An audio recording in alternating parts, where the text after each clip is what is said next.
कंवरिया हो भोले बाबा जोगिया हो राम।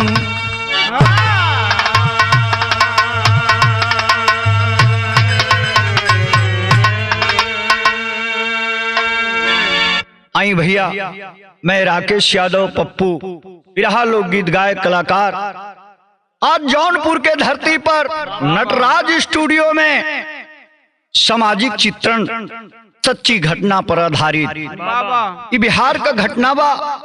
गौर करेंगे साथियों, बिरहा प्रेमियों, रिकॉर्डिंग रूम में अंकुर भैया रिकॉर्ड कर रहल बाड़ा।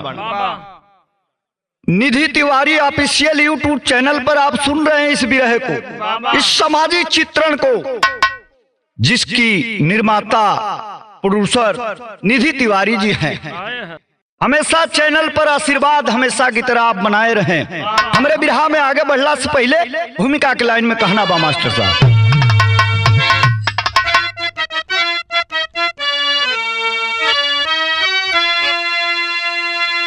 कल्पना भी कभी दंग हो जाती है, एल कुदरत जब अपना भी हंस के दिखाती। समझ में न आता है भाता न कुछ भी, विधाता की ऐसी छिपी जग में आती। विधि का लिखा टाल सकता न कोई, चले आधियों में असलियत की बाती। दीने से अद्भुत करिश्मा हुआ एक ऐसा, धड़कने लगी सुन के लोगों की छाती।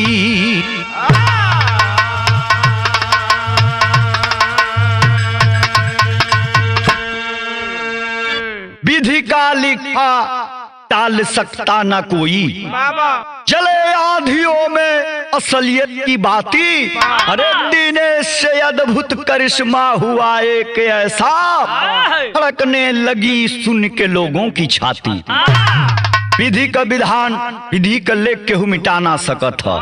अब भगवान के कृपा रही तो आधी में भी दीपक जलते रहेला, अपन उजाला दिहल छोड़ेला ना। लेकिन बिरहा में आगे बढ़ला से पहले एक लाइन बड़ी चटपटी गजल लगत हो। कैसे?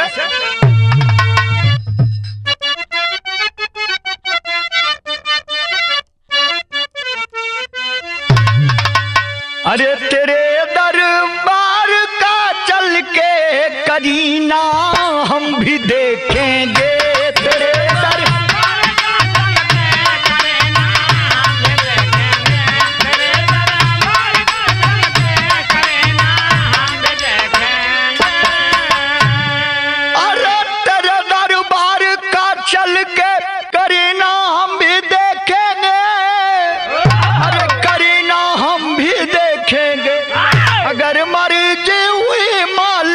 मदीना हम भी देखेंगे।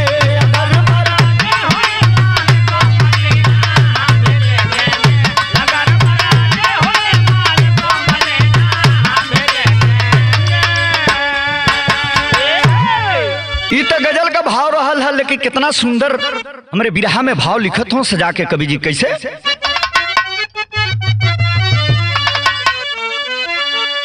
बना के मालिक की मर्जी,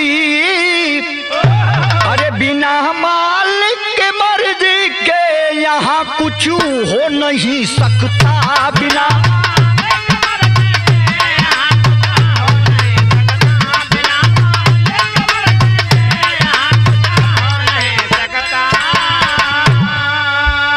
अरे बिना मालिक की मर्जी के यहाँ कुछ हो नहीं सकता।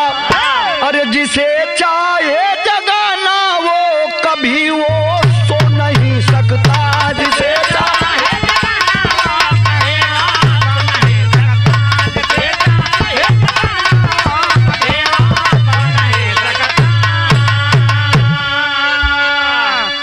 बिना मालिक की मर्जी के यहाँ कुछ हो नहीं सकता। जिसे चाहे जगाना वो कभी कहीं सो नहीं सकता। अगर प्रकृति नाराज हो जाए ईश्वर नाराज हो जाएंगे। ए बाबू एक एक मिनट जियल जौन हो कि मुश्किल हो जाए। फिर हम आगे बढ़ला से पहले शहर के माध्यम से बात के बताओ थो कवि जी कहाँ की बात हो।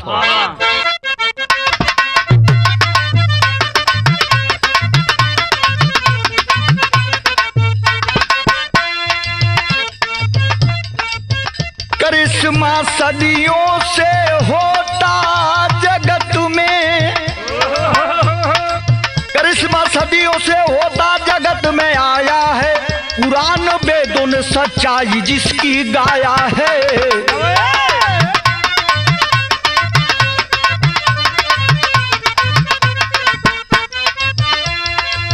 जन्म से पहले क्या थे, जन्म से पहले क्या थे कौन जान पाया है, जन्म से पहले क्या थे कौन जान पाया है, मगर हकीकत यहाँ प्रभु ने दिखाया है।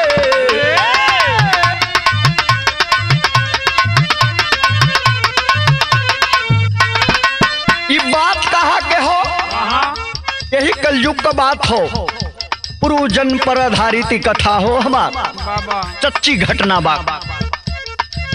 बिहार छपरा में,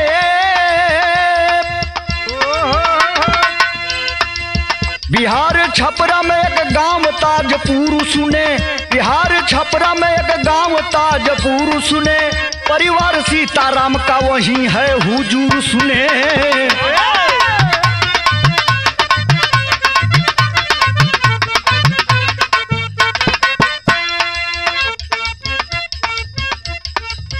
बेटा ज्ञानचंद को हुई जब सगाई है, बेटा ज्ञानचंद की हुई जब सगाई है, बहु बन तारामती घर में सुने आई है, दशा गरीबों का, दशा गरीबी का परदीन बाबू कटने लगा, दशा गरीबी का परदीन बाबू कटने लगा, विधि का चक्र सुने धीरे धीरे चलने लगा।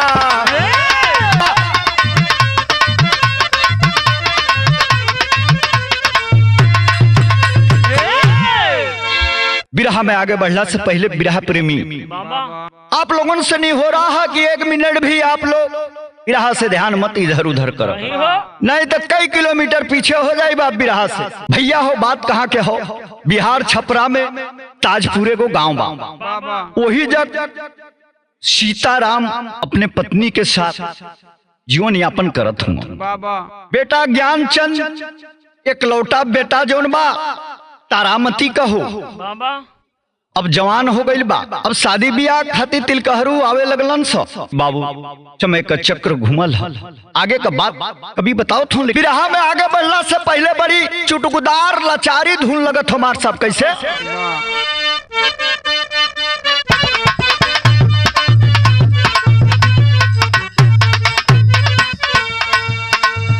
हाई हुड दिखा के हो, हाई तो हुड दिखा के मूड मोर बिगाड़ दिहल, सासा मोर उतार दिहल।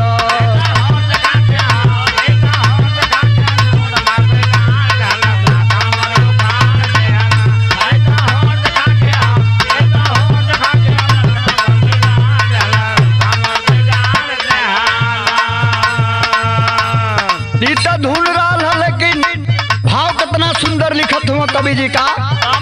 एक दिन तारामती हो, एक दिन तारामती गोइली बीमार हो, लाचार ज्ञानचंद भइले।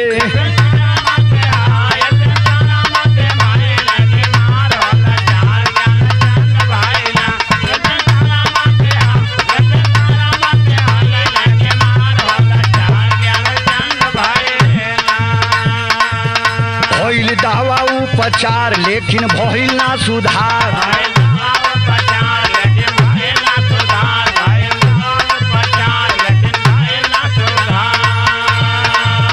ओझा सो खाया के हो, ओझा सो खाया के पहले सब बहार हो, लाचार ज्ञानचंद भइले।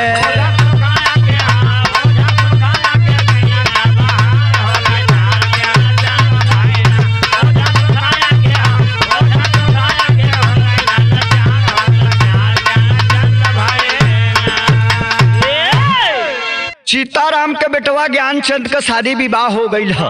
तारामती दुल्हन बन के आयल बाड़ी। ए भैया कुछ दिन बीतल हो और तारामती के शरीर साथ ना देती, स्वास्थ्य बड़ा गिरे लगल है। डॉक्टर के लेके दौड़त हूँ।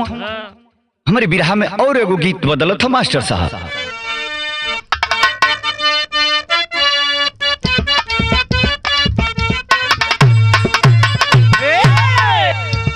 का बौरा गैलू ना ये का बौरा गैलू हो,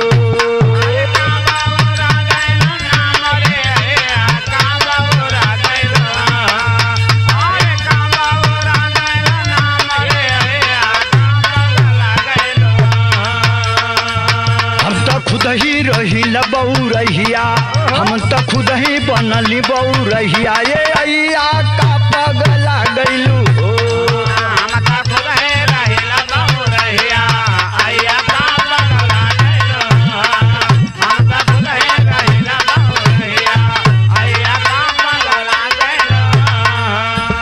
लेकिन ई तो छड़ी का आनंद बदे धुन तराना रहल हो, लेकिन गीत में भाव, बिरहा में भाव लिखत हो कवि जी का। बिगड़े हलतिया ना ये भैया, बिगड़े हलतिया ना,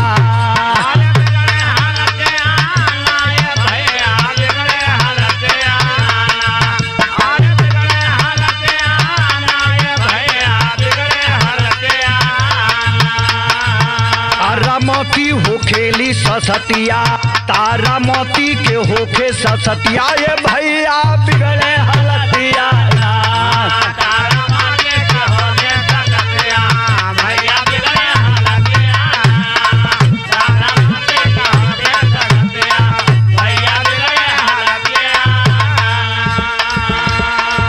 एक दिन भोरवे की होई समैया, तनवा से प्राण चिरैया, उलल तनवा से प्राण चिरैया। घर के लोगवा रोवेले पीटी छतिया, घर के लोगवा रोवेले चिटी फतिया। ये भैया बिगड़ल हलतिया ना, घर के लोगवा रोवेले पीटी छतिया, भैया बिगड़ल हलतिया, घर के लोगवा रोवेले पीटी छतिया, भैया बिगड़ल हलतिया। ज्ञानचंद का पत्नी तारामती हो, इलाज के दौरान दम तोड़ देती है। पिजड़ा छोड़ के सुगना फरार हो गया, हाहाकार मच गया। ये भैया गांव पुर के सब लोग इकट्ठा बहिल, अंतिम संस्कार बदे तैयारी चल रहा। टेरी के भाव में कवि के लिखे के पड़ल है ना, मार्क से का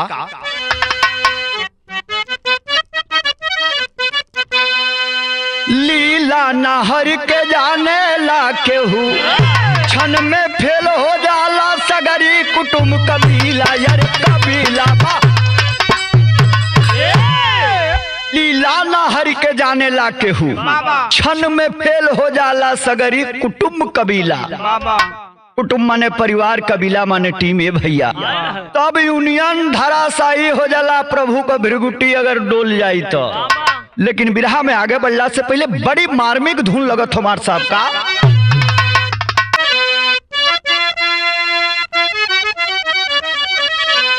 ये बीरा काशी बता दो कितना दूर पैरन में छाला पड़ी रे गयो रे।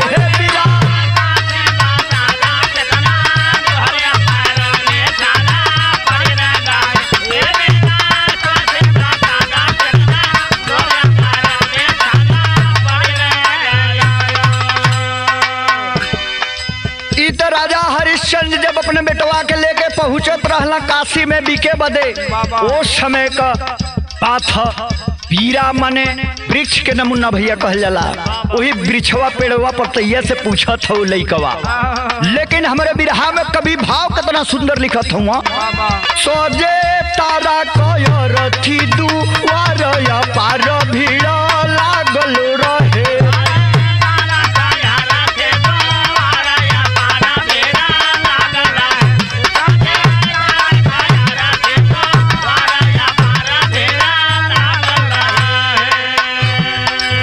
रथी पलसिया हो जैसे रखाई।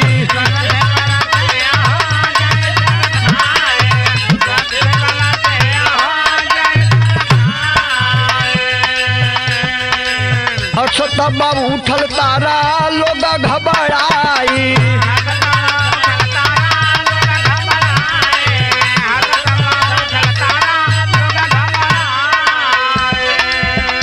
उठ के फेंके कफनवा के हर पार भीड़ लागी गयो।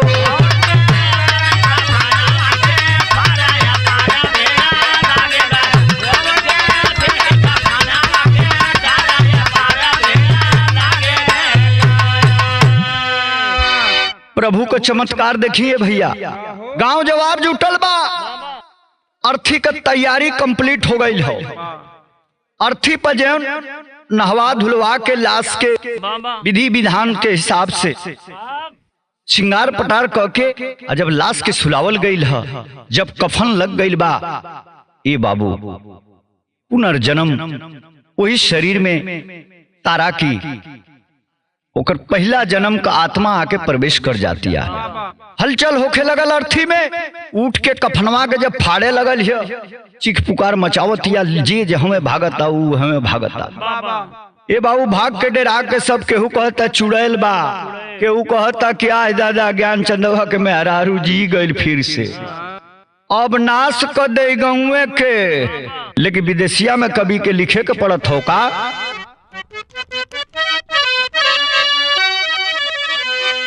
उठी के बैठली तारा आ देखत बाटे लोगो सारा, आ सब ही से कहे रोई बात तवने छनवा। गौआ पड़रिया जाइब यहाँ नहीं रह पाइब, अठुअरा हमारा बाटे वहाँ दुई ललनावा। आ सोचत बाने ज्ञान चंद लागे बुद्धि भइल मंद, आ केहुए के चिन्हे तारा करे तुम्हारू दनवा। ए भैया तारा उठ के हुई अर्थी पर रोहतिया चिल्लातिया, अरे हमके कहा तो हम लोग धो के लिए लहजा, हमार गांव पड़रिया है, हमार दू गो टूअर लइका हमार इंतजार करता न सो। हम यहाँ लोगन के बीच में तमाशा बन के बानी। ज्ञानचंद कहले हुआ तो चले हुआ कि देखी तो हमके चिन्हे ले। मार पहुंचता न खुशी में कि अरे इत जी गई मरला शेख तमाचा गिर गई न बाहर आके। अरे तुम्हारी हिम्मत कैसे हुई पतिव्रता नारी का शरीर टच करने। ए बाबू विरहा में आगे का बात बताओ तो, लेकिन एक लाइन तरज लगत है मास्टर।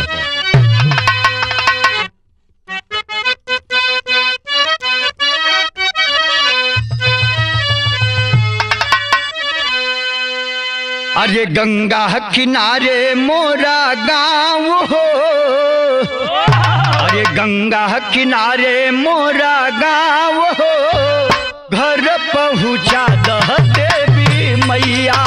गंगा किनारे मोरा गाँव हो, घर पहुँचा दह देवी मैया। गंगा किनारे मोरा गाँव हो, घर पहुँचा दह देवी मैया। ले जाके ज्ञानचंद मनोचिकित्सक डॉक्टर को दिखाते हैं। तमाम ओझा सोका लोग आइल बा, सब कहता कि ऐसा है कि ये दिमागी हरकत है, कुछ दिन में ठीक हो जाएगी, ले जाओ पहले के भांति अपने परिवार में इसे खिलाओ, पत्नी तो तुम्हारी है ही। लेकिन काहे हो भैया ताराचंद रोवे की रोवे ना करे। वो बार बार ये बतिया कहे कि पड़रिया गांव में हमार दूगो टूअर लइका जो होत हुई से हमके पहुंचा द। तू के हुआ कहत है का ज्ञानचंद भइले तैयार हो, ज्ञानचंद भइले तैयार हो, गइले पड़रिया गाँव आई।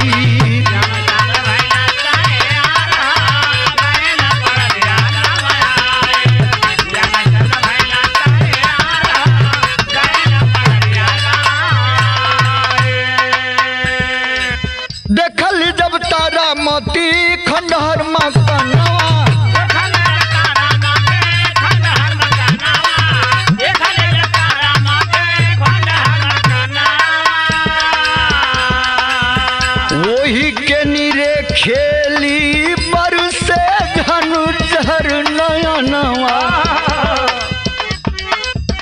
लोगों मन से पूछे लीती खारू हो, लोगों मन से पूछे लीती खार हो, गईली पड़रिया गाँव आई।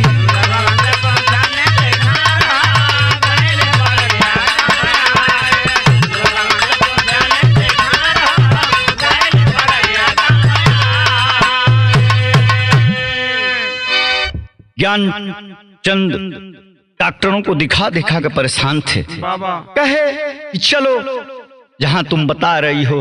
पता लगाते लगाते बाबू पड़रिया गांव में पहुंच गए हैं लेकर। अब तारामती खंडहर घर के दिखावत दिया है ना, हमार घर है, हमार दोनों लाल की घर बाणा सौ। ये भैया 20 साल पहले 25 साल पहले की पहले का वो हाल था, दास्ता था। पति भी साथ छोड़ गए 1 साल पहले। बतावत है ताराचंद ऐसा है भाइयों, आप लोग हमें देखो मत, सारी प्रॉपर्टी मेरी है बाबा, मुझे सब पता है। मेरे कुछ दिन मरने के बाद मेरे पति भी स्वर्गवासी हो गए। उनका दिमाग थोड़ा हल्का था, मानसिक संतुलन खो बैठे और वही अपने हाथों से मेरा गला दबाकर मेरा मर्डर किए थे। लेकिन उस समय हमारे 2 बेटा छोटे छोटे नन्हे से थे, वो कहाँ हैं? पहपट में कभी बतावत हुआ लगी घटल कहा घटना मास्टर मौके पर।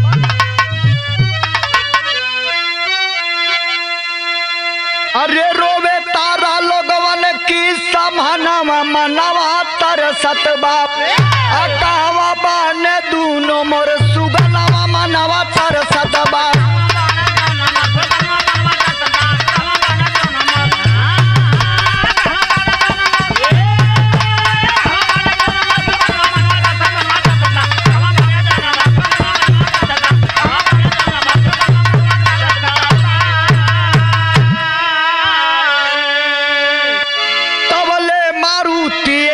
तुरते बयाई दुई लोग उतरे उहे लागे हाई फाई। और देखी के तारा दौड़ल तवन छनवा मनवा तरसत बा, डाटे दूनो छोड़ी दे नीच बकरवा मनवा तरसत बा।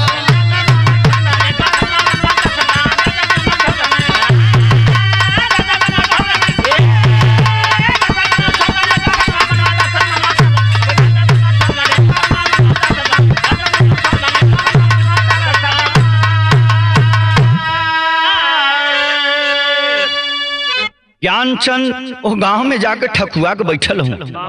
तारामती जवन है कि हाथ फेर फेर अपन तगरी बात बतावत हो। 25 साल पहले का लोग अवाक बा, भीड़ लगल बा। नाम अपनी दोनों लइकवन के बतौले ही रहल। गांव का प्रधान लइकवन के फोन कैले हूँ। जब आइल हुआ ये बाबू चिन्ह गइल बा, पहले भाई है मुखड़ी का हमार दोनों छोटी छोटी लइका रहना ये हुआ सा हमार दिल कहता। दौड़ के बाबू अकवरिया में धोइल चाहतिया, दुलारल प्यारल चाहतिया। लेकिन तब तक वो दोनों ऑफिसर के रूप में जो थे शैतान दे देते हैं उस बूढ़ी माँ को। कहते हैं दोस्त तुम्हारी हिम्मत कैसे हुई हमें छूने के लिए, गंदे हाथों से मेरा सूट खराब कर दिया। ये बाबू रो थई माही तारामती, अखिया से झरझर आंसू गिरत हो। अवाक है, गिरले ताकत है, मुहवा निहारत है। धन्य है प्रभु, इंसानियत थी मर गई इस देश से। बिरहा में आगे बढ़ने से पहले मास्टर साहब अल्लाह के भाव में कहना बाका।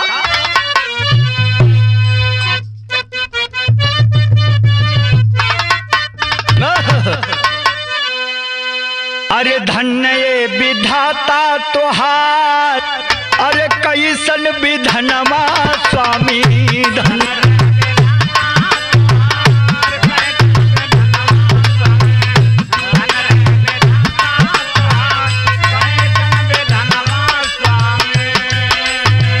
कबहू न बुझी हाई, कबहू न बुझी हाई सकल सनसा।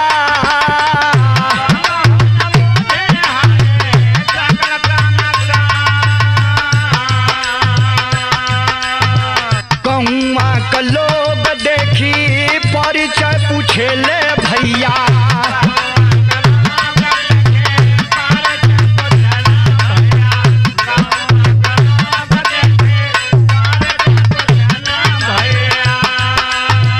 साफ साफ करे तारा सब कई जहां,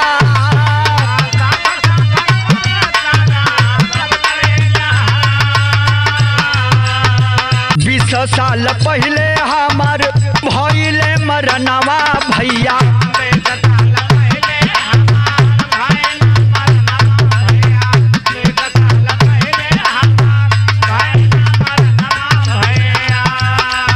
लगली देखावे घूमी घरवा दुआर,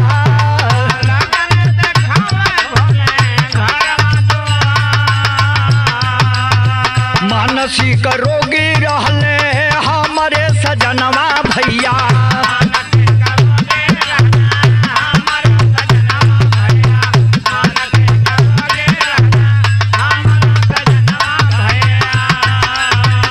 सुतले में ले लिहले जनवा हमार,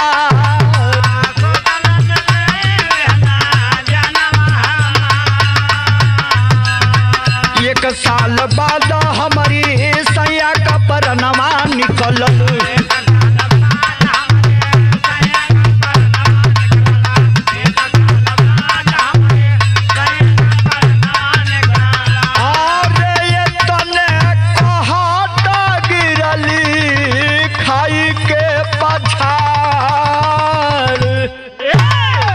बाबू इधर बच्चे धक्का दे दिए थे, वो तारा गुड़िया गिर कर जमीन पर से एक हाथ सारा कुछ बयां कर रही है। और जब पति के मरण का बात याद आयल हो, ये बाबू पछाड़ खा के गिर गईलवा और वहीं दम तोड़ देती हैं तारा। पति को देवता मानने वाली आज भी इस धरती पर ज्यादा से ज्यादा नारियां हैं। अच्छे लोगों की कमी नहीं है इस धरती पर, अच्छे लोगों की तादाद ज्यादा है, इसीलिए धरती टिकी है। नहीं तो जलजला आ जाएगा और प्रलय हो जाएगा, कोई नहीं बचेगा, फिर नई सृष्टि का निर्माण होगा। लेकिन विरह के आखिरी खड़ी में बताओ तो कवि जी बड़ी ऊंची बात।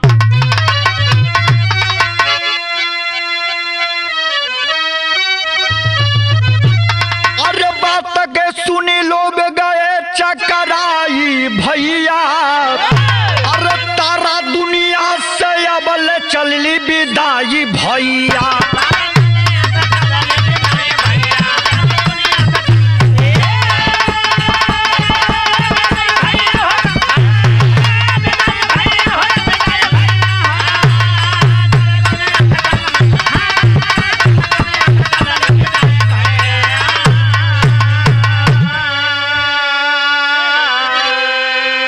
अंतिम संस्कार लोग तारा क कैले, अज्ञान चंद्रोवत तहिया घरवा के अइले।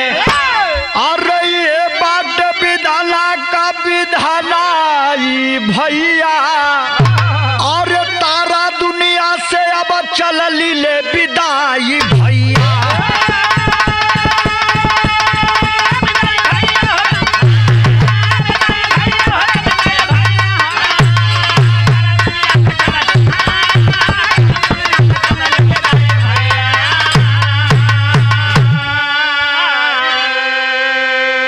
कुसुम पराग स्वामी गुरु जद्दू हरि की लीला न्यारी, अरे काशी सुरंदर कहते कैसा है बलिहारी हो।